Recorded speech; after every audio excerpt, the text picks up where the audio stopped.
Salam sigap dan shalom. Renungan kita pada hari ini, Senin 28 Agustus 2023, berjudul Tawa dan Kesukaan Pun Akan Berakhir. Ayat intinya terdapat di dalam Amsal 14 ayat 13.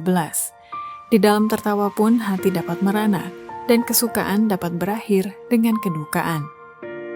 Pena Inspirasi menuliskan yang dimaksud dengan judul renungan kita pagi ini, Tawa dan Kesukaan Pun Akan Berakhir, adalah sebuah panggilan kehidupan yang praktis agar kita senantiasa menunjukkan kesenangan dan kesenangan-kesenangan sebagai faktor yang menunjang kebahagiaan sejati dan sarana untuk memulihkan hubungan kita secara vertikal kepada Tuhan dan horizontal dengan sesama sebagai berikut. Pertama, penyebab nubuatan tawa dan kesukaan yang akan berakhir segera itu disebabkan oleh kehidupan manusia yang sudah semakin merosot dan semakin bersifat palsu pada saat ini. Pada zaman ini, kehidupan sudah bersifat palsu dan kehidupan manusia semakin merosot.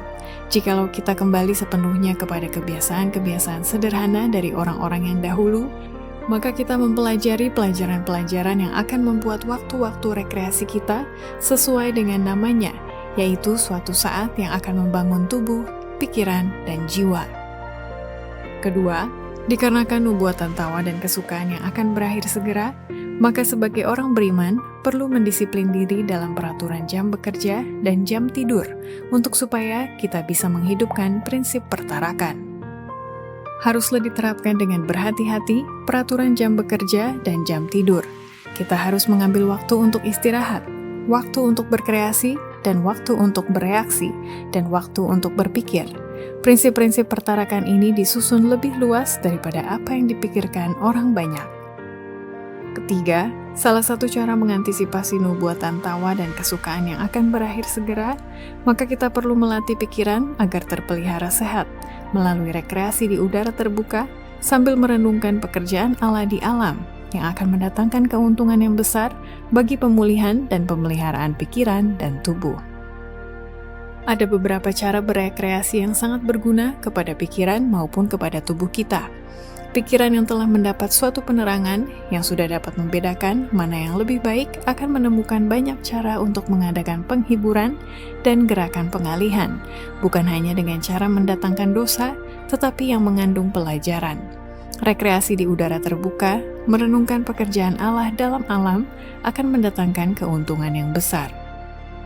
Keempat, sehubungan nubuatan tawa dan kesukaan yang akan berakhir segera, setiap rumah tangga dan jemaat mesti menggunakan segala kuasa untuk supaya dapat memenangkan jiwa, khususnya bagi anak-anak muda agar sesuai dengan kehendak Tuhan.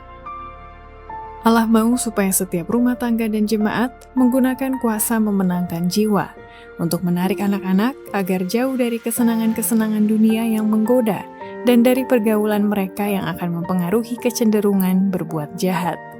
Pelajarilah cara bagaimana memenangkan anak-anak muda kepada Yesus. Demikianlah renungan kita pada hari ini. Kiranya Tuhan memberkati kita semua.